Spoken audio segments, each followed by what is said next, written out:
Ladies and gentlemen, welcome once again to the Packernet Podcast. I am your host and resident fanalist, as always, Ryan Schlip. Check us out online, packernet.com. Find me on Twitter, pack_daddy. Holy crapola, ladies and gentlemen. You know, it's funny, I was thinking about it. It's like the Packers have been pleading with us to please get on board, right? We're really good. And it's like, I don't know. And it's like, no, seriously. Look at this. We're going to beat the 49ers 38-10. Well, I don't know. They had some injuries and stuff. Like, really? That's 38-10? It's not going to, I don't know. I don't know. Just didn't feel great. Okay, fine. How about 30-17 against Miami? Yeah, that's pretty good. That's pretty good. Just, I don't know. I don't know what to tell you. I don't think it's, Miami. I mean, what is Miami? I mean, Miami was kind of, everybody said they were really on a roll and scaring people, and no? Okay, fine. We did lose to the Detroit, but we came within 3 points. We scored 31, by the way, 31 to 34. Is that good enough? No, you lost. Sorry, you lost. Okay. How about 30-13 against the Seahawks? Is that acceptable? I don't know. I mean, they're not really like a real playoff team. I know we said they were, and I know we said they were scary, and I know we said the Packers probably weren't going to do very well because it's a playoff team, because it was on the road, because it was all the way in Seattle. I know we said all that, but now I don't think that they're very good. Yeah, I know, but it's 30-13. I don't know. 38-10, 30-17, and 30-13. That does nothing for you. I don't know. I mean, I wouldn't say nothing. It's okay. It's acceptable, I suppose. And so the Packers are like, all right, fine. It's not good enough for you? How about this? 34-0. 34-0. So that's 5 games in a row of over 30, which is the second best in franchise history. Okay, so we'll check that box. It is the first time in 23 years the Saints have been shut out. That's 369 games, okay? It's also a freaking shutout, so that's kind of cool. First one of the entire season. 0 teams this entire season have pitched a shutout ever. So we'll give you a shutout, okay, against a team that just doesn't get shut out, and 30 points again, which is, again, second best in franchise history. Is any of this acceptable to you? You want to know what's funny? Packer fans are still complaining. I know a lot of you don't know this because you're not on social media and whatnot. I just, real quick, I'm going to go through this, and then there's going to be a rule. Maybe throughout the rest. I don't think I can keep it up the whole week. Today, there's no complaining. No complaining. Not allowed, no complaining. But we're going to start with complaints. So I kind of as a joke, but kind of not, because I saw people complaining as the day went on. In fact, most of the comments and interactions I had throughout the game were negative, believe it or not. But I just tweeted out, "What's got you upset today, Packer fans?" or something to that effect. Too old for this says, "My stomach hurts from eating too many touchdown cheese curds." That's a funny one. Josh Jacobs didn't get 2 touchdowns. Probably just a fantasy football thing. Don't care about that. And then we got great game, so that's good. Just took their foot off the gas in the third part of the fourth, but a dub's a dub. Okay, here's the deal. You cannot say a win is a win in a 34-0 victory. A win is a win is what happens when you barely eke out a win by 2 points against a bad team because you played like crap. That's when you say a win is a win. 34-0 is not a win is a win. That doesn't come into this equation. Watson injured again, in all caps. I really want him to be great, but these injuries. So he's by the way, he's been healthy all year. He played pretty much the entire game. Let's at least wait to see what's going on. And even still, I don't know. That we didn't blow them out by more. That might be a joke. It honestly might not. There are a lot of people who are probably like, you should have scored more. You know how I know it's not a joke? Because I had probably 20 people say that last week. We should have had 40. Why? Why should we have had 40? Because we shouldn't have been allowed to punt ever? Well, if we didn't make those mistakes. Yes, mistakes are part of a football game. It's why most people don't score 30 every single week, because they make a lot of mistakes. That's the whole point. Didn't hit my parlays. Packers D playing too good to make me lose in fantasy. Wish J Love would play better. I'm like 75% pissed about that, but he didn't have the best day. But it's one of those things where you don't talk about it today. Granted, I did ask. So if you're feeling obligated to give some kind of an answer, okay. But good Lord. Antoine says, not a GD thing. We rolling. We didn't even have Jair and Evan Williams on defense. Next Sunday afternoon, easy work in Minneapolis. Can't wait until the playoffs. That's the only acceptable answer, by the way. Word for word, that is the exact thing. Even if your brain comes up with a couple things that I was like, yeah, I kind of feel like this. The only acceptable answer is not a frickin' thing. Nothing. You suppress any negative thoughts you have, and you say nothing, because 34-0 is a score that you might not see for the rest of your life. All caps, stop taking your foot off the gas. Aside from that, not much. By the way, I kind of think we borderline need to, I don't know, that phrase annoys me. Look, I think maybe it's being misused. There have been times when the Packers or other teams have taken their foot off the gas, and that's when you essentially go from playing aggressive to playing conservative. That's not what's happening. Again, this is a team that ran the ball more than 50% of the time in the first half. What did we do that was more conservative during that stretch that stuff wasn't working? It's not about taking your foot off the gas. I don't know what's going on exactly. I don't know why the execution just falls apart. I'm not sure exactly what's going on there. We got guys get hit in the back of the head with footballs. I think we had like 3 tip passes, which is super weird. Blocking just kind of went away, all that stuff. But it's not, nobody's taking their foot off the gas. Nobody is trying to slow the pace of the game. They're trying to push the ball down the field. They're just not able to. So I don't know. Again, complaining. Lucas says, offense takes foot off gas when up big in the second half. Keep that dog mentality and drops. Can't believe we didn't score 40. This offense is washed. That's obviously a joke. I appreciate that. Here's another acceptable answer. 34-0 is effing diabolical. It is. Second half offense stagnant once again. Watson might be injured. Jair might be all talk. What does that even mean? What do you mean Jair's all talk? I am so blown away by people's ability to take injuries and convert it into bad football player. Like, bro, you can't even back up your talk on the field. Well, he's not playing, so what are you talking about? How is he all talk? I don't know what you're talking about. Inconsistency. Ugh. Love starts 12-16, finishes 4 of 12. Yuck. He has to improve dramatically for Green Bay to beat a contender. Not likely. Allowing 28 yards on a kick return. Not upset, but I wonder why Watson just can't catch a break and avoid injuries. Sad, and it sucks. Again, did you all hear something about him being out for the rest of the year? What is the big frickin' deal? Guys go out all the time.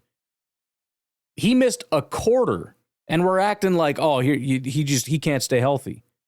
What are you talking about? I saw Josh Jacobs limp off the field. Are we going to piss all over that guy? Don't think we put him back in after he was grabbing his leg. Same thing that happened to Christian Watson. He grabbed his leg, and we didn't see him anymore. Maybe Josh Jacobs is all talk. I don't know. JJ says LaFleur didn't win any coaches' challenges today. Acme Army says, courtesy of El Gringo. It's Spanish. I'm not even going to say it. I don't know what the heck that means. But I'm guessing this is a comment from somebody else. He says, Wicks is effing garbage. 7 exclamation points. Learn how to catch a football. 27% drop rate has to be higher after tonight. Definitely not going to be leading the league. Brick for hands. Pathetic. Absolutely pathetic. Retire. 34-0, and this is the takeaway that you have. Step on throats, but they never do. The wave. You know what? I might let that go. That one pisses me off. And since the fans didn't contribute any points, yeah, I think the fans get in trouble for that one. doing the wave on off. I see Matt LaFleur screaming and mad. I'm like, what the heck happened? And then they show the crowd doing the wave. And I'm like, that's why he's mad. That's why he's mad. You bunch of dummies. All Sports Wisconsin says, I'm upset we didn't have McManus last year. I will also allow that one. Ponyboy says, Malik Willis is obviously the superior quarterback. If Love could actually throw a deep ball accurately or hit a guy in stride like Malik can, Packers should have scored 50 plus. And those comments are rolling in fast and furious. So, anyways, I'm going to close these windows. I don't want to see that anymore. We're not going on social media anymore because we're not going to be sad today. You know what? Because last week I was depressed. This week, you can't hurt me. You cannot hurt me after a 34-0 victory. I think I got massively caught off guard last week because it was such a resounding win. And I came out and I was like, man, we're all going to be so happy. And everybody was mad. So first of all, I fully expect a large portion of Packer fans to be angry. So that's not going to catch me off guard. And second of all, 34-0. So I'm not looking at, we might not even do PFF this week.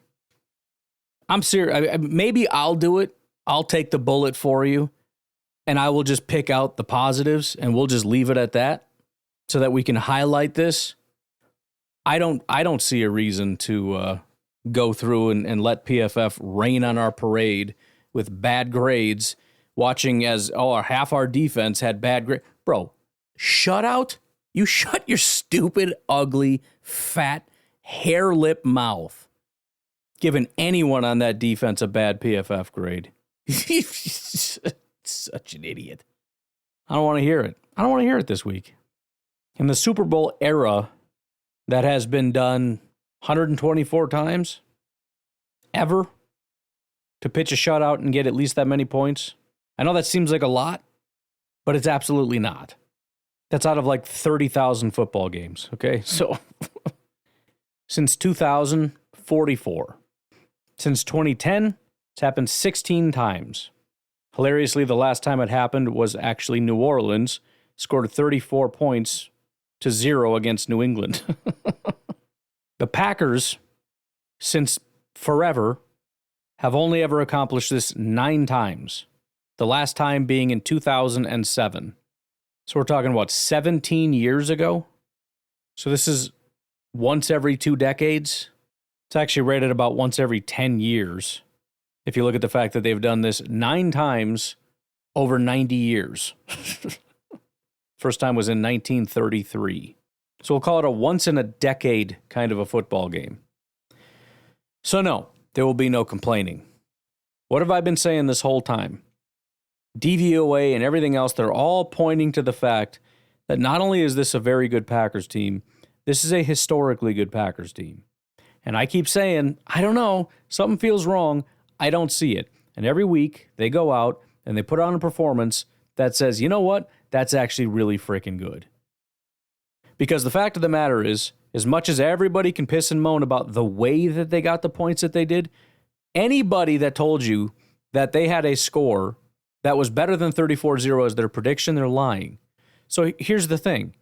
They massively exceeded your expectations. And you're upset about how they did it? You know what my score prediction was for this game? 26-19.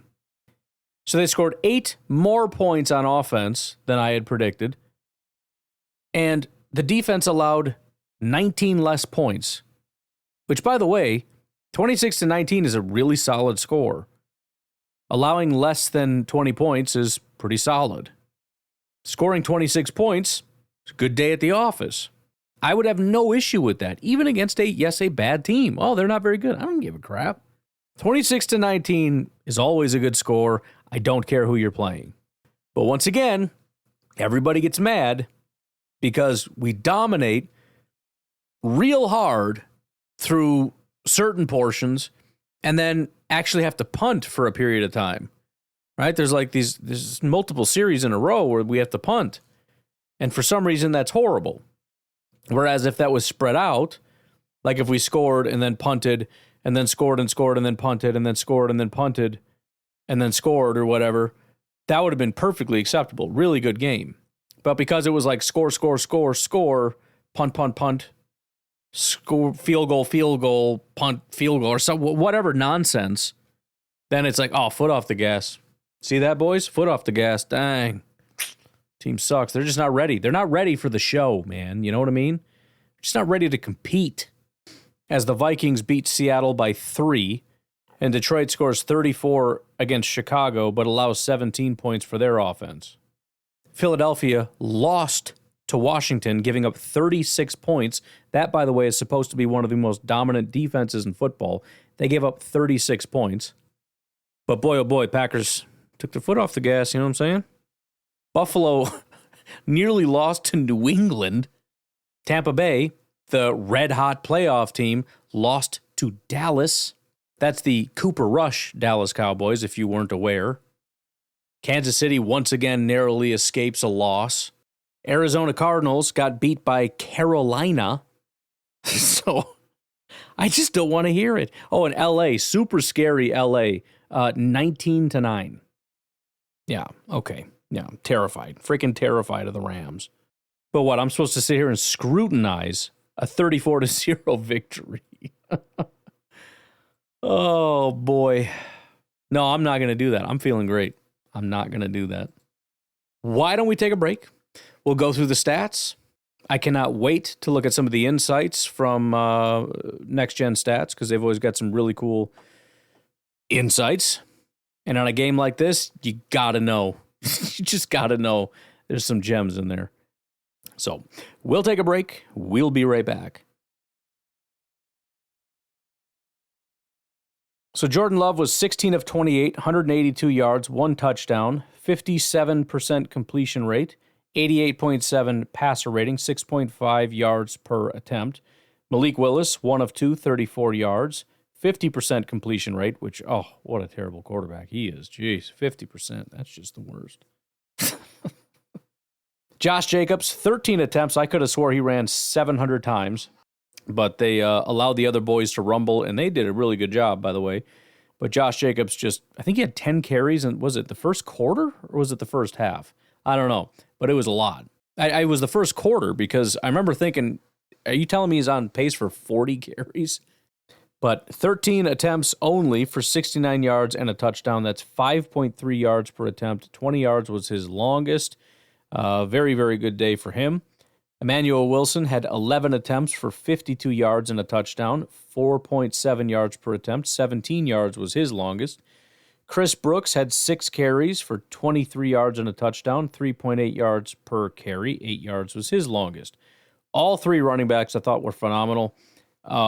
Chris Brooks came in, got the touchdown, showed he had some chops, man, just smashing through people. You look at the 3.8 yards per attempt and go, oh, yeah, he was probably the worst one. I don't think so. I mean, I'm not going to nominate anybody for the worst. I don't know who was the worst, but the way he was able to get yards, he should have had 1 yard per carry is what I'm trying to get at here. He was an absolute monster. And then Emmanuel Wilson comes out, and you're like, oh, man, Emmanuel Wilson, these guys are kind of showing you up a little bit. He wasn't really showing that razzle-dazzle. All of a sudden, he smashes a guy in the mouth, and it's like, okay. So Emmanuel Wilson is not to be shown up here, apparently. All 3 guys with a touchdown, got the trifecta. Fantastic day for those 3.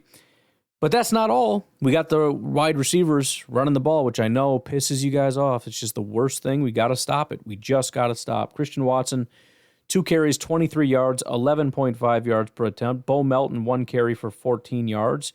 Jaden Reed, 1 carry for 5 yards. Jordan Love also had a carry for 2. Tucker Kraft had a carry for 2 yards. That was converting. Actually, both of those were converting, which was fantastic. And then Malik Willis, 3 carries for -2 yards. Oh, my goodness. Granted, 2 of those were kneel downs, but still, just garbage. We should cut that guy. I don't know what to tell you. And then receiving, Dontavian Wicks had the most targets. He did have, if I recall, 1 drop. Might have been more. The other one was tipped, and I don't really want to blame him. You know, again, you should have caught that. I understand, but there are degrees of difficulty here, okay? And at some point, we got to be a little reasonable with these guys. But anyways, 7 targets, 3 receptions, 13 yards, and a touchdown. Then we had Jacobs, Reed, and Kraft all tied in targets. Jacobs, 4 targets, 4 receptions, 38 yards, 9.5 yards per reception. 50 yards after the catch, which is ridiculous, especially when you had 38 yards total. Jaden Reed, 4 targets, 3 receptions, 76 yards, 25.3 yards per reception. Goodness gracious. 37 yards was his long, 23 yards after the catch. Tucker Kraft, 4 targets, 3 receptions, 63 yards. That's 21 yards per reception. 30 yards was his longest, and 42 yards after the catch. So these guys are getting, not Reed necessarily, but the other two, most of their yards after the catch, which we said coming into this game was definitely something to keep an eye on, especially Kraft and Reed. Christian Watson, 1 target, 0. Is that right? I guess it is. That's right. I'm just thinking about his carries, I guess. I could have swore he had a catch. That one, I think it was one that was overthrown. I don't know. Christian Watson, 1 target, 0 receptions. Bo Melton, 1 target, 0 receptions. Luke Musgrave, 1 target, 0 receptions. I don't remember Musgrave getting targeted either. I don't know. Chris Brooks, 1 target, 1 reception, 2 yards. Emmanuel Wilson, 1 target, 1 reception, 4 yards. On the defensive side, Cooper, again, just having a great day. I love the fact, he's a rookie linebacker, and everybody knows his name. And if you didn't know his name, Monday Night Football, you now know his name. But you got the announcers who are talking about this guy's a superstar.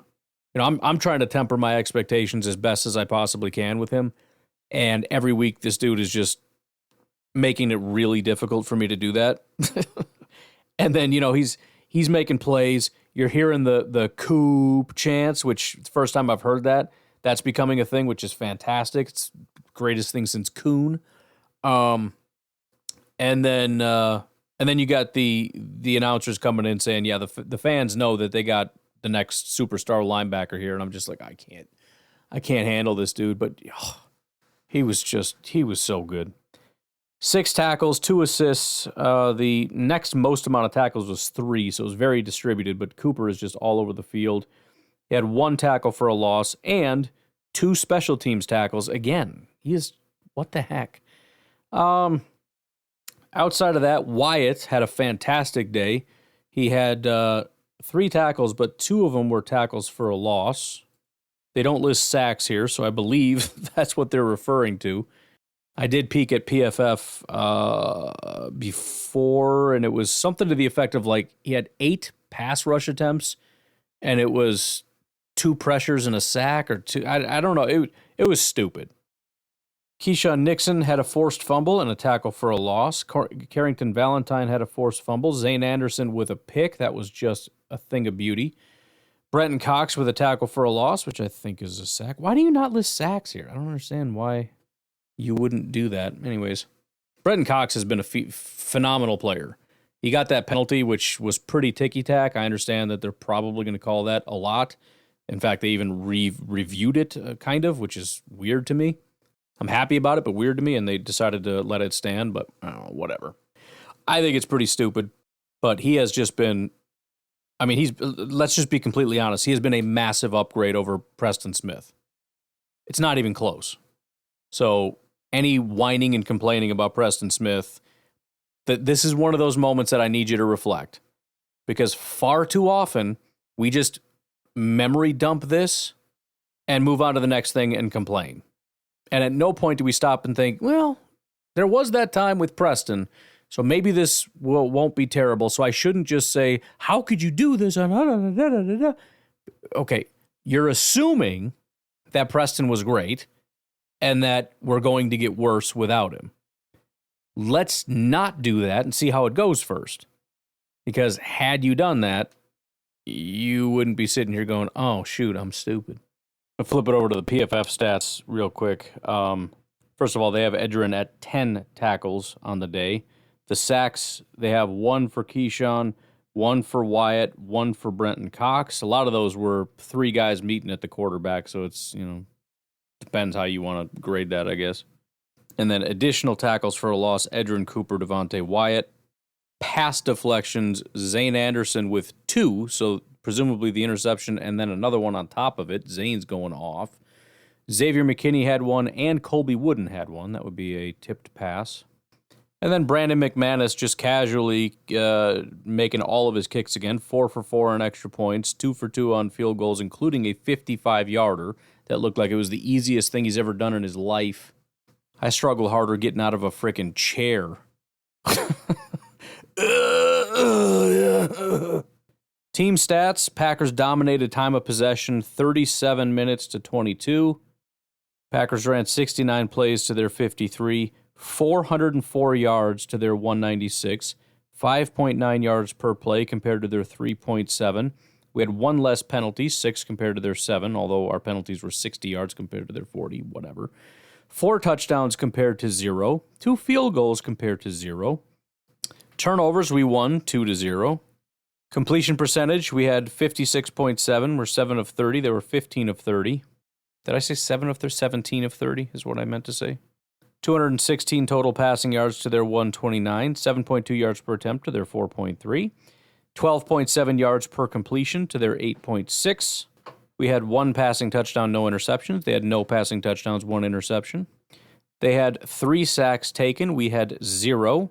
They had he was sacked on 9.1% of his dropbacks. Jordan obviously was 0. Passer rating for the Packers was 90.4. Passer rating for the Saints 47.8. My goodness. Packers ran 39 times for 188 yards, 4.8 yards per attempt, and 3 touchdowns. They ran the ball 20 times for 67 yards, 3.4 yards per attempt, 0 touchdowns. Something tells me the Packers'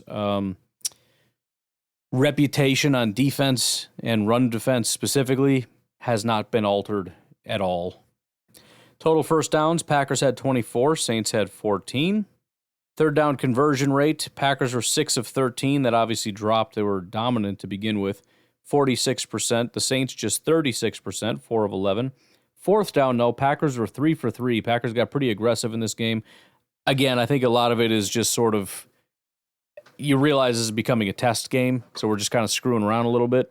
I don't know 100% that all these decisions would be made in different situations, but might as well try it, right? If you want to work out some stuff and get some practice on critical fourth downs, let's do a thing here. But Packers are 3 for 3. The Saints were 0 for 2. Red zone, Packers were 4 for 4. Saints were 0 for 0, which is an insane stat when you realize that not only did the Saints not score, they never got in the red zone. Huh. Okay. Passes defensed, both teams 4. That's about all of interest. Out of curiosity, I want to see what the PFF recap here has to say. Green Bay Packers ran some more against the New Orleans Saints. 9 players recorded a rushing attempt, and the team combined for 39 carries, 188 yards, and 3 touchdowns on the ground. Josh Jacobs helped his team find the end zone. On his first 3 drives, the Green Bay Packers never looked back. The 34-0 romp of the Saints on Monday Night Football, the NFL... By the way, Monday Night Football, boys and girls, the whole world watched that beating.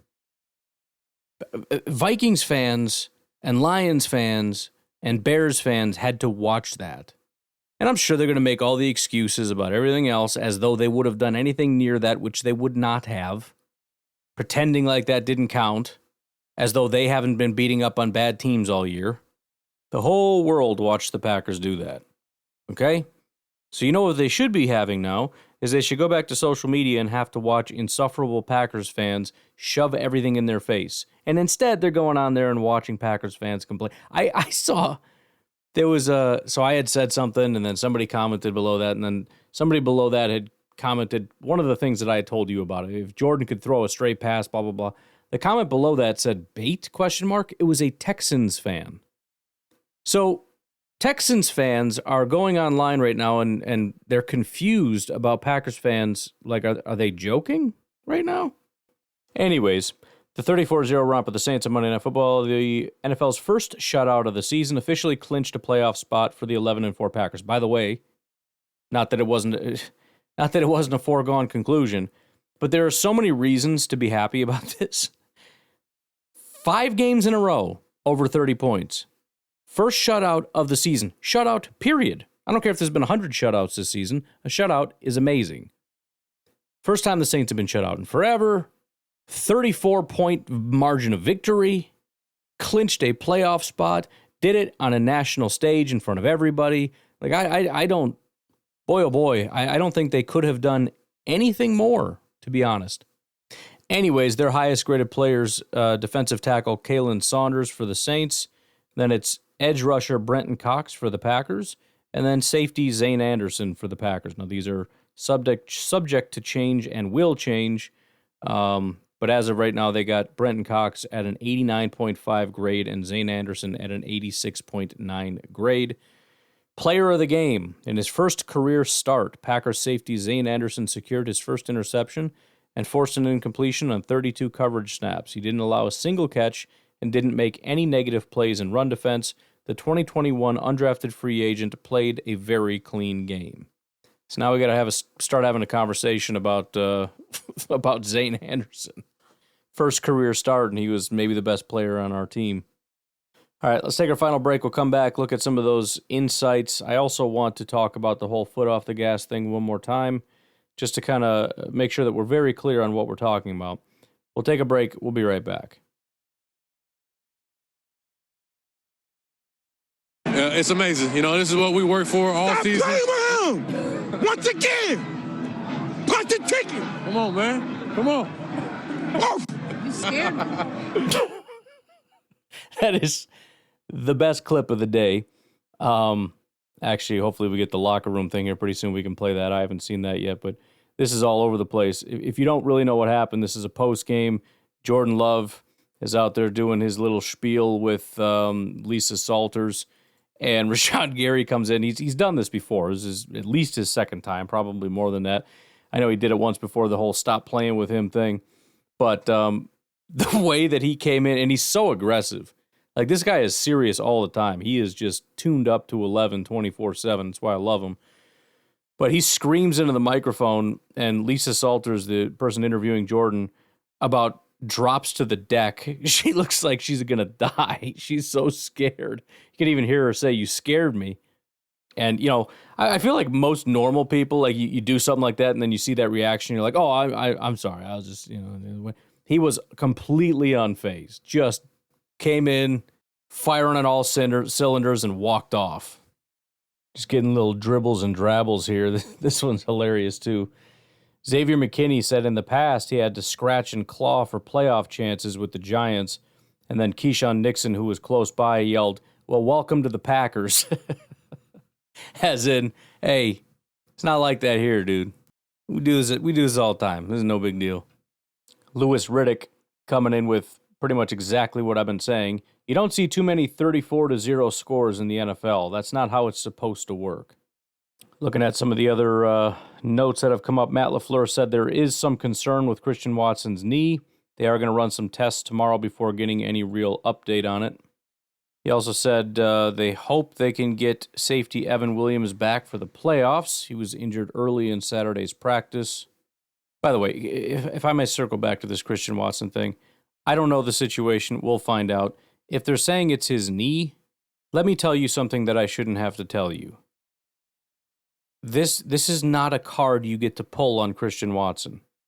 If he hurt his knee because somebody smashed into his knee, that is not a recurring injury issue. This is not a soft tissue injury. This is not him pulling his hamstring again. This is not some kind of an issue or defect with Christian Watson. This is a massive blunt force trauma to the knee that could happen to absolutely anybody. This is a luck thing. Did mention that Josh Jacobs is doing fine. I mentioned that, as you probably saw, he grabbed his leg when he came off, but essentially he's fine. They just gave him the rest of the night off, understandably. They gave Mark Murphy the game ball. Said, I think he does things the right way. He's first class all the way. That's very cool. That is very cool. There's been a lot of praise of Mark Murphy in this game. I don't know why that feels extra special for some reason. There's just a lot of acknowledgement of what a great dude he is, what a great job he's done. Doesn't get enough credit. We talk a lot about Gutekunst. We talk a lot about LaFleur. We talk a lot about the quarterbacks and everybody else. Murphy deserves a lot more credit than he gets. Anyways, we'll circle back to this in a little bit. Why don't we... Where's my tab? All right. Insights. Here we go. The Packers defense pressured Spencer Rattler on 52.6% of dropbacks and sacked him 3 times on their way to registering the first shutout of the 2024 season. 52.6% of his dropbacks is crazy. 8 different Packers defenders generated multiple pressures, led by Brenton Cox with 6.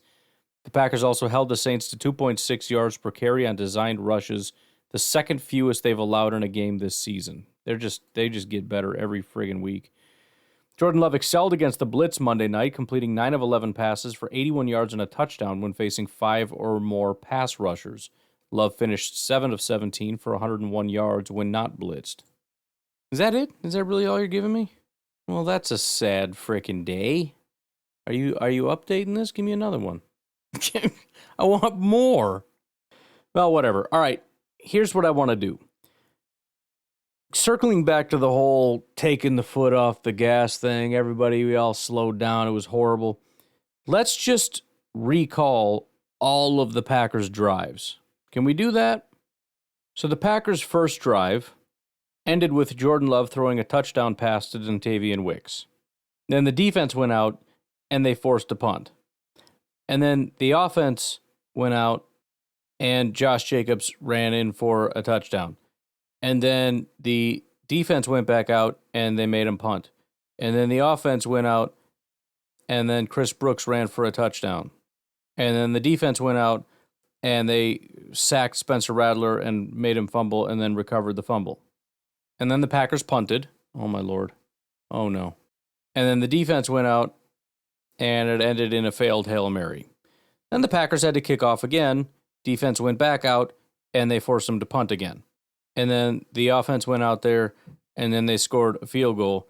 And then the defense went out, and they got an interception.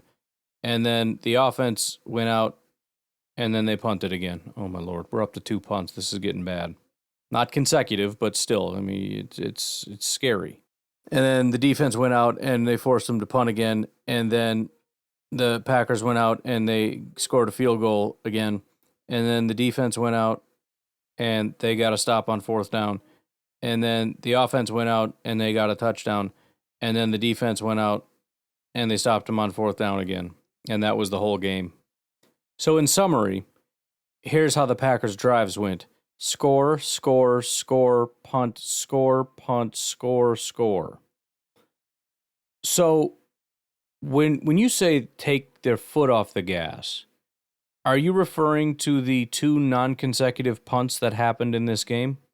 Is that it? It's the 3 scores and then the punt and then the score and then the punt and then the 2 scores. It's the 2 punts in the middle there. That's what's got you all upset. Oh wow. That, or of course we could acknowledge that a field goal is not as good as a touchdown, and we can basically treat it like it was a punt because it's not good enough. You know, I mean, your offense did technically stall, right, on the way to scoring a touchdown. So I guess we should feel large amounts of shame and guilt about that. Or we won 34-0. I mean, we scored on almost every single drive except 2. Well, there they go again, taking their foot off the gas. Yeah, what are we going to do about that, you know? By the way, if you're still not thrilled, the Packers have clinched a playoff berth for the 13th time tonight in Mark Murphy's 17 years. No NFL team has more playoff appearances over that stretch.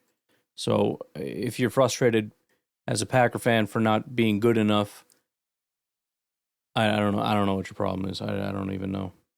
There's another stat for you. Josh Jacobs' 6 straight games with a rushing touchdown is tied for the second longest streak in Packers history behind Paul Hornung's 7 in 1960. So to be clear, if Josh Jacobs gets a touchdown next week, he's tied for the record, and if he gets one over the next 2 games, he has the franchise record in his first year as a Green Bay Packer. Can we revisit how much some of you guys hate Brian Gutekunst? Those of you that are cheering for Josh Jacobs, those of you who are cheering for Brandon McManus, Xavier McKinney, and even some of you hyper-negative fans who are like, well, Malik's better than Jordan. Where did Malik come from? Who brought in Malik? Oh, yeah, that's right. We traded a 7th-round pick to get Malik, didn't we? But you're right, he has been very good. That's true. It's a good point. And Edgerrin Cooper, that guy you're pretty excited about. Who brought in Edgerrin Cooper again? I know it's not Cooper DeJean, it's a different Cooper, but you're allowed to be excited about it and give some credit for that one. You're allowed to be happy, you know? Let yourself be happy. Join the club, man. We're having a good time. Well, I'm not seeing the locker room thing quite yet. I will give it another about 5 seconds or so, but it is very late. It is almost midnight. I need to finish this up and go to bed. So you guys have a good rest of your night. I will talk to you tomorrow. Have a good one. Bye-bye.